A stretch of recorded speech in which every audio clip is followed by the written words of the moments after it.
Hey everybody, welcome back to the channel. Sabaton Army, we've got another good one for you today. We're going to be checking out the song Midway. I did a poll over on Patreon. I listed a whole bunch of Sabaton songs, and my patrons voted, and this was one of the ones that they wanted us to do sooner than later. So Midway is now getting recorded. I think I know a little bit about Midway. Obviously, this was a battle in the Pacific, I think, between the Japanese and the U.S. During World War II. If I'm wrong, I'm sure I'll find out here in a minute, but I don't know a whole lot about it. Haven't studied it too much, so it's going to be all new to me. I want to take a second to thank all of you that have been helping the channel with comments and subscribing and liking the videos and all that kind of stuff. You guys have really been helping me grow, and I appreciate it very much. Just want to say thank you to all of you. And not going to waste a lot of time. Let's go ahead and we're going to watch 3 videos today. We're going to watch a lyric video. We're going to watch a Sabaton history lesson, and then we're going to watch a live performance from the Swedish Empire DVD of this Midway song. So that's the lineup for today. Appreciate y'all joining me. Let's go ahead and jump into this lyric video for the song Midway by Sabaton.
Just want to check something real quick.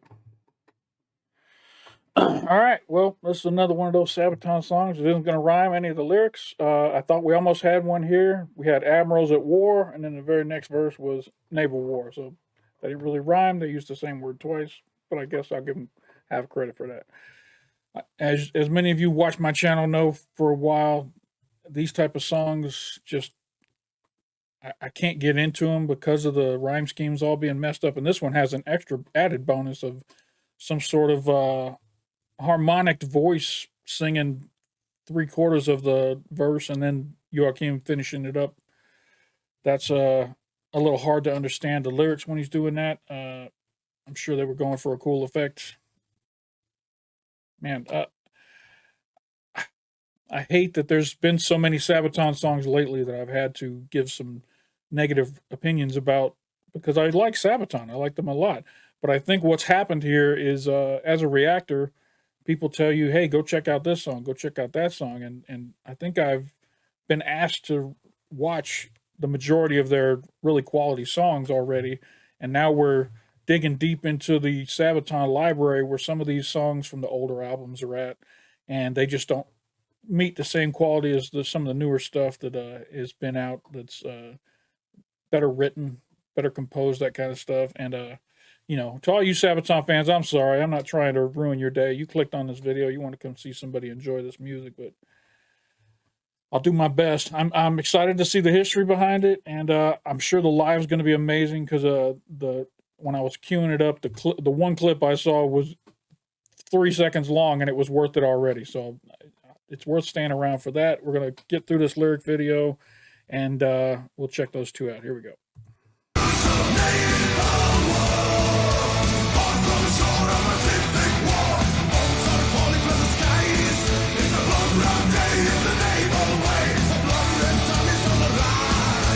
And just like that, they throw out 2 verses that rhyme back to back to just smack me in the face with a little bit of "fuck you" touchy reactions. All right, This song's kind of loud. I might have to turn this down just a little bit so it's not blowing out your guys' eardrums. Here we go.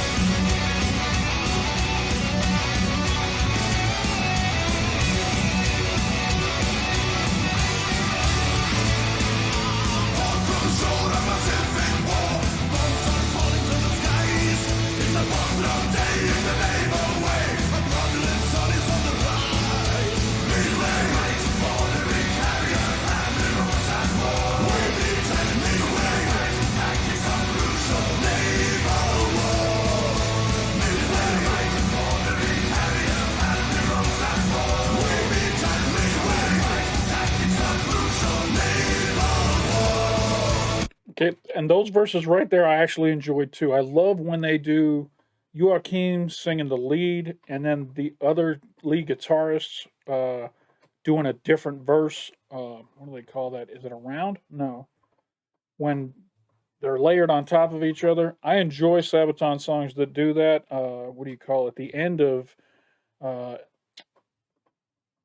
Winged Hussars does it really well, and they're doing it here really well. Matter of fact, it's kind of crazy. I just sat here and criticized this song, and ever since I've criticized them, the song has been good. It's the first part before that. It's almost like two different songs, and I just happened to pause it right in between the two halves. I see I'm right here at the end, so we'll knock out these last 5 seconds, and we'll jump into the history. Here we go. Oh, yeah, I paused it like 1 second too early there. So, all right. Now I have to put this on a shelf right now. I'm going to put this song on a shelf and give it a chance. I'm going to give it a chance. I still stand by what I said about the first half of the song. I was really paying attention, and when I saw where it was going, in my mind, I'm going, oh no, another Sabaton song that I'm going to have to give some negative feedback on. I stopped, I gave some negative feedback, and the second half of the song was like a completely different song. It was a more pleasurable song. It seemed like a song the crowd could sing along with, and I'm happy for that. This gives the song a little bit more of a chance. All right, let's jump into the history. Let's see who we got here on this history. It's going to be Per from Sabaton and Indy Nidell. And let's see, this is episode 36 of Sabaton History. Midway, the Battle of Midway by Sabaton. The Battle of Midway was a legendary and surprising victory for the Americans in World War II. We often did songs about naval warfare, so here's another one.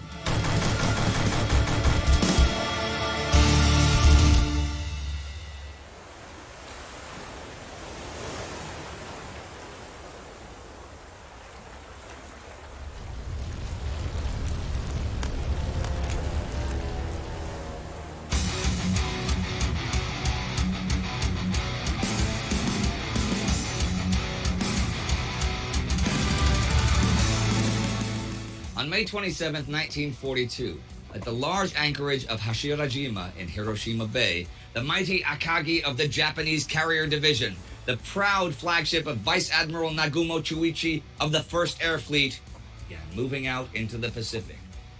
Even though the Japanese Navy produced the mightiest battleships the world had ever seen, many of the officers believed that the real modern power on the sea lay with the carrier force, the Kido Butai.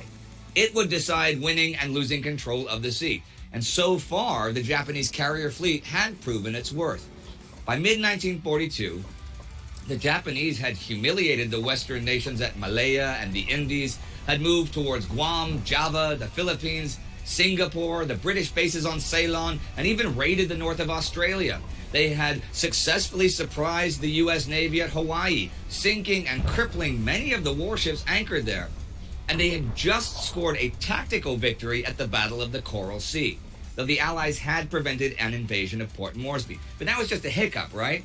That battle merely confirmed that carrier-based operations would be successful against the inferior Americans. But what would be the next step? To go further into the Indian Ocean? to attempt to invade Australia or move again against the now awakened giant in the east. Marshal Admiral Yamamoto, Commander-in-Chief of the Japanese Combined Fleet, knew that the United States had to be crushed before they could bring their industrial might to bear. He ordered Eastern Operation to continue and an invasion of Hawaii. Before they could attempt that, however, the Japanese had to lure the American Navy away from the strongly defended target, and towards another one that was easy enough to attack, but important enough to trigger an American response. Midway, a tiny two-island atoll in the middle of the Pacific, seemed perfect for that. By June 4th, Admiral Nagumo's Kito Butai and his 4 carriers, the Akagi, the Kaga, the Hiryu, and the Soryu, was closing in on Midway. But he was without 2 carriers after the Battle of the Coral Sea. The seas had been foggy for days, and the Japanese plan was already in disarray. Their submarines were nowhere to be seen, and the main fleet was up to 2 days away. But Nagumo didn't worry, since the mighty battleships were only needed in Phase 2. After the bombardment of Midway, once the American fleet had been alerted, and after all, surprise was on their side. Yeah, except that it wasn't. American cryptographers had revealed Yamamoto's rough intentions a few days ago. The code-breaking station at Hawaii had intercepted the traffic between the Akagi and the other carriers. Realizing that something big was up, I recently been watching the Imitation Game, the movie about Alan Turing and the folks that worked at Bletchley to break the Enigma machine. And it's really a great movie. If you haven't seen it, well made, the story rolls, and it tells some great history for those of you who are interested in history. I know you are. If you haven't seen The Imitation Game yet, it's definitely worth a watch. Amazing film. This reminded me of a hit right here when they were talking about these code breakers. Go back a second. Yeah.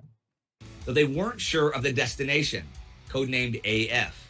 So they came up with a ruse, an uncoded message about Midway's desalination system breaking down was sent and was picked up by the Japanese, who interpreted the message that they should bring a water tanker with them to AF. So, Midway it was.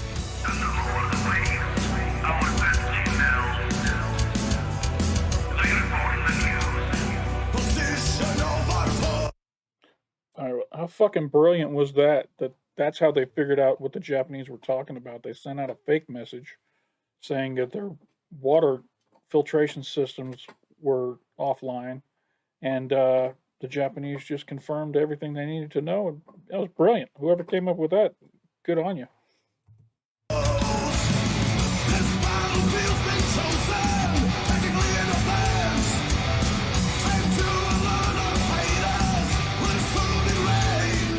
Let's be clear here. At this point, the Americans were indeed losing the war. The U.S. Asiatic Squadron was a shadow of its former self, and the Japanese had both the numbers and the initiative to dictate the course of the war. It would take time for the superior American industry to kick into high gear and change the balance. But what if it was too late by then? Commander-in-Chief of the American Pacific Fleet, Admiral Chester Nimitz, took over command after Pearl Harbor and was trying to reassert confidence in the American Navy. And just now, when the Japanese had lost strategic surprise without even realizing it, Nimitz was quick to transfer his 3 available carriers, the Yorktown, Enterprise, and Hornet, to the command of Rear Admiral Raymond A. Spruance. The carrier task forces would wait in ambush 300 miles north of the anticipated axis of advance of the Japanese till the attack on Midway began.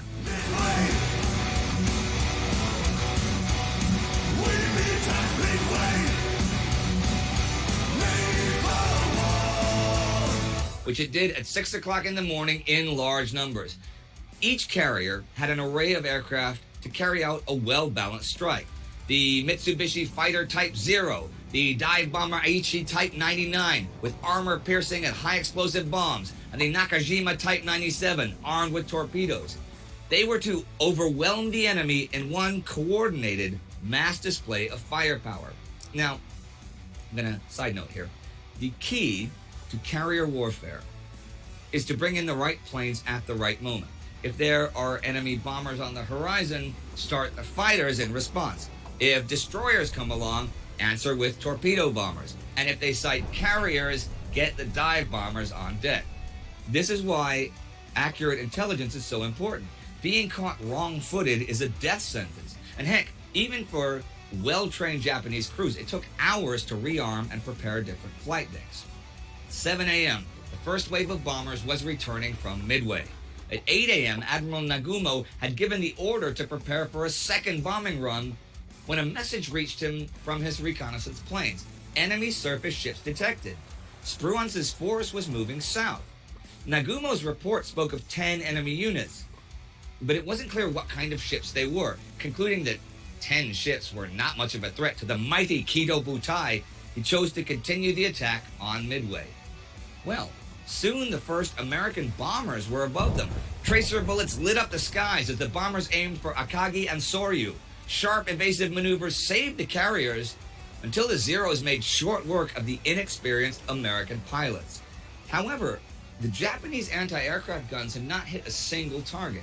Something was clearly off, as they were far too slow to react to multi-vector and multi-altitude attacks.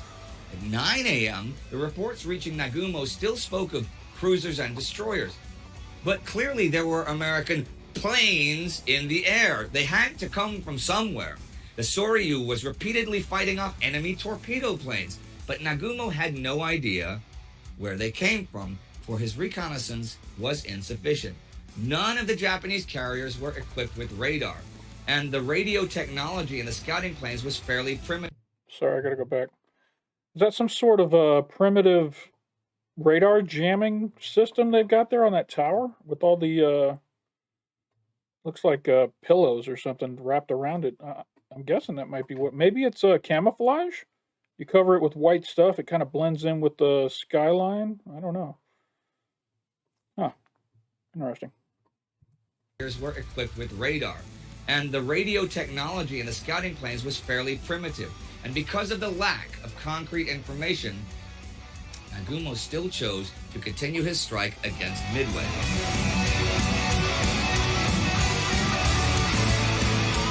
By 10:20, his 4 flight decks were bustling with energy as planes were armed and fueled. Okay, in history, some battles are decided in a day, and some battles are decided in hours.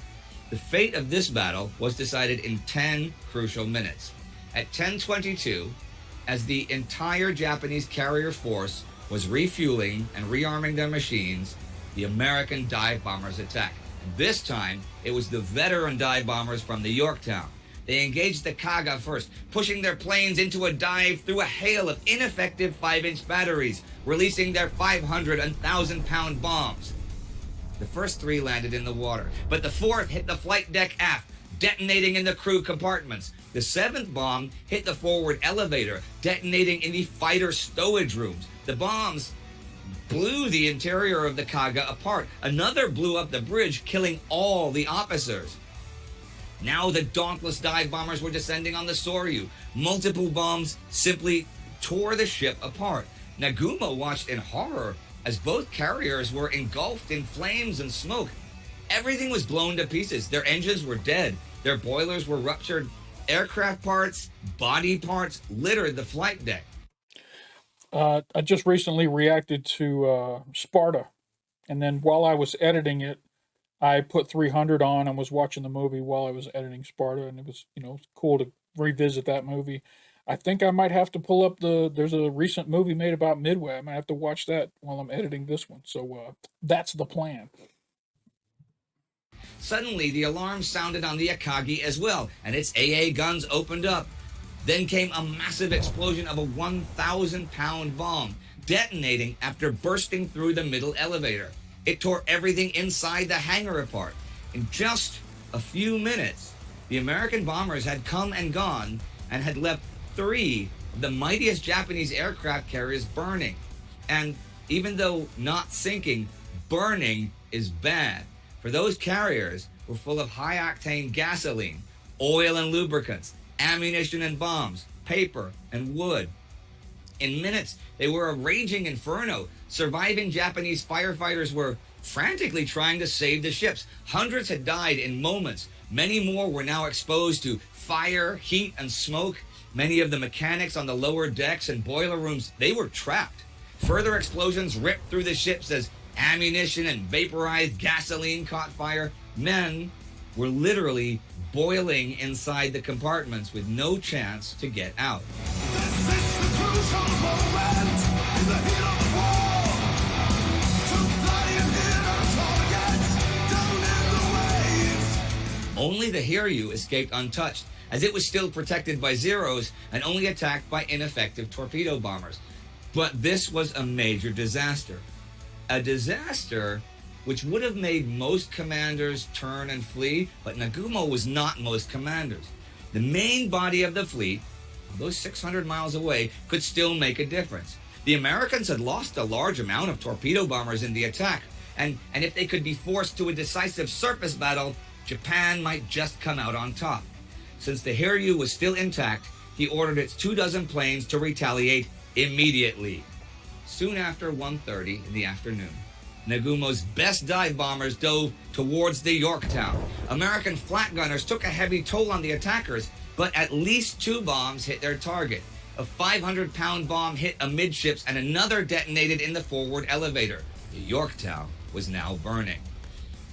But by 2:30, it became clear that not only the Kaga and the Soryu were lost, the Akagi was as well. The Yorktown, though, was still moving, fending off repeated Japanese attacks, sending its planes out to attack the last Japanese carrier.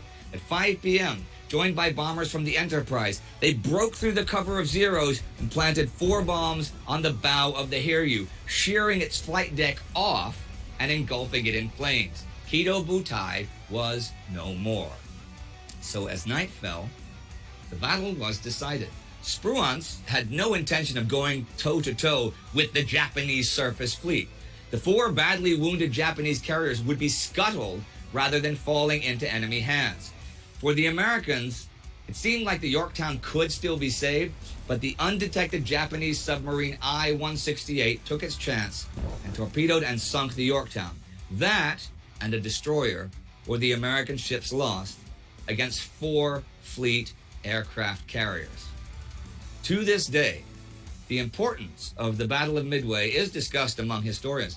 Was it the decisive turning point of the Pacific War? Was this the end of Japanese expansion? The Japanese had suffered dearly by losing 4 carriers, and the loss of hundreds of skilled mechanics and experienced sailors was a further crippling wound. Well, we know that the war had over 3 more years to go in the Pacific, but it had just entered another round, a round where the sides were suddenly a lot more even.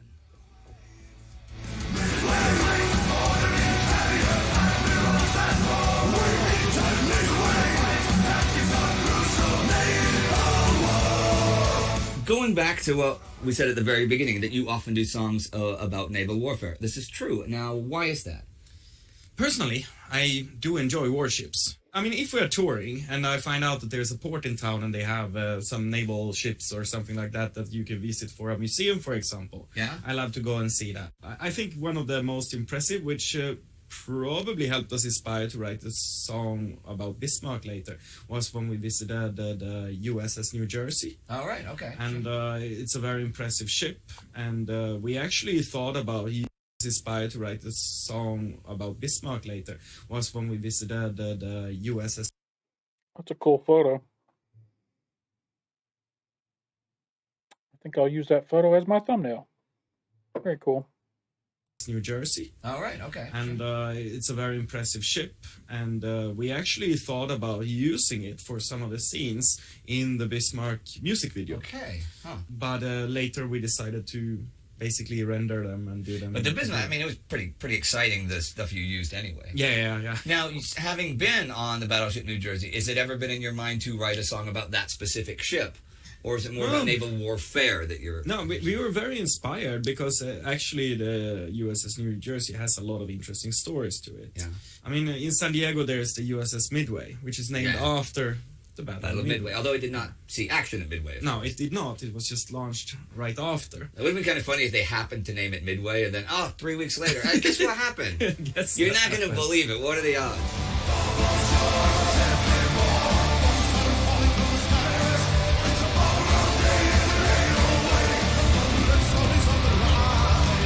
Is this like, even when you were a kid, were you interested in like naval warfare? Yeah, I was definitely, and I've always had a fascination on boats, basically. And it's pretty cool that you have a job that you get to write about something you're fascinated by.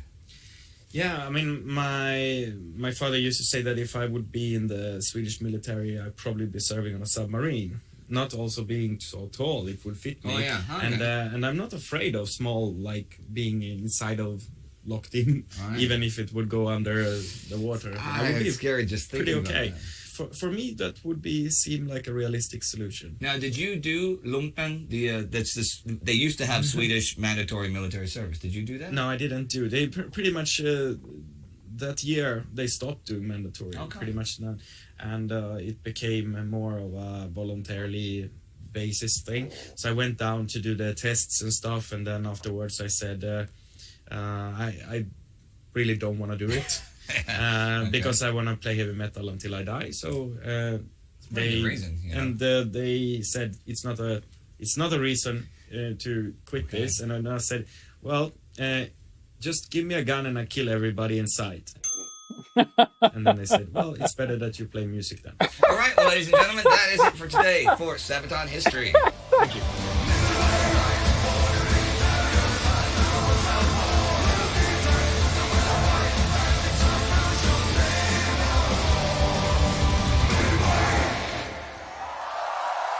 Yeah, don't forget to inform them about the special edition of the albums. That's all we needed to know for now, okay? Super, see you soon. All right, so thank you very much for watching. Become a Patreon, become a subscriber. See you soon. All right, so this is going to be a unique song for me. I'm going to rate it as such. I give the first half of this song a terrible grade. I give the second half of this song a great grade. I give the story behind this song a great grade.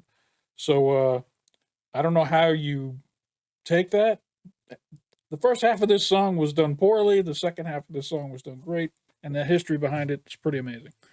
All right, I'm looking forward to watching Midway later when I'm editing this. Let's see. Let's check out this last video. This is going to be the live performance from the Swedish Empire DVD, which we just saw some clips of in the Sabaton History. These crowds, I'm guessing, this looks like Woodstock. I see all the Polish flags out there. This is probably the crowd that if I could go back in history and be part of, it would have been this crowd. This crowd is so impressive. They look like no one else on earth is having as much fun as they are, and they love them some Sabaton. So good for them. I'm glad they're going to, have a great night here. I wish I could have been there. Let's go ahead and check out this live video for Midway by Sabaton.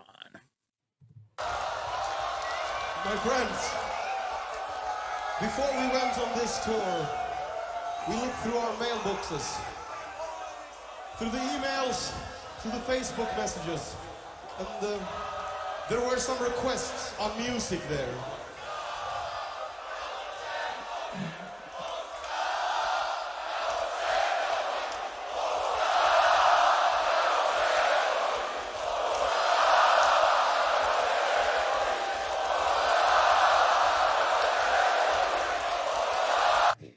I think they're saying, I think I hear the word Polska in there, which I believe means Poland. So that's the only word I can make out about what the crowd is chanting. But what I just say, these guys are the best crowd ever.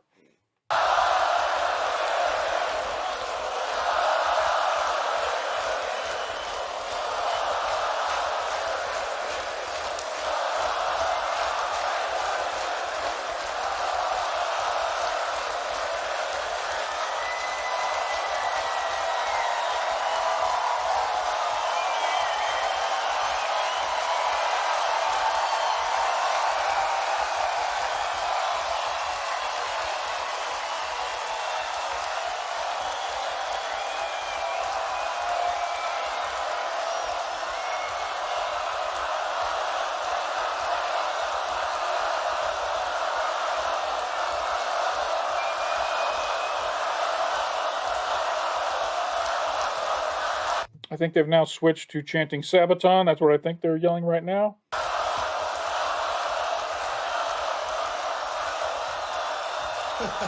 My friends, I don't know what to say in these situations. I'm afraid my Polish is very bad, but I do know in this situation, dziękuję bardzo would be good. All right, somebody tell me what that means. I actually know some more as well. Very important words like pivo, kurwa. I don't know what that means, but I'm going to guess it means I'd like a beer or something like that. All right, this next song was requested by you from Coat of Arms, Midway! Hey, hey, hey!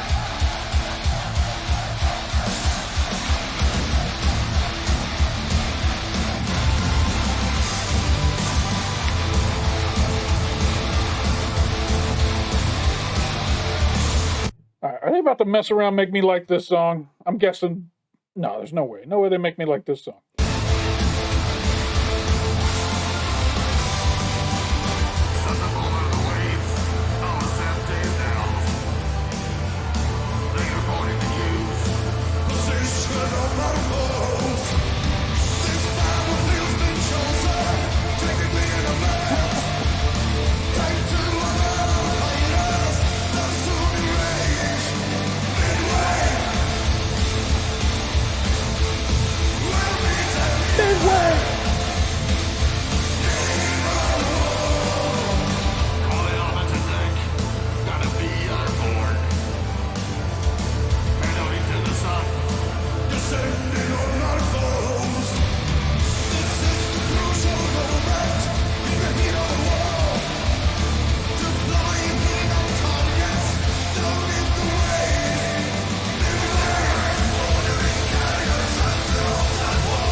Wow.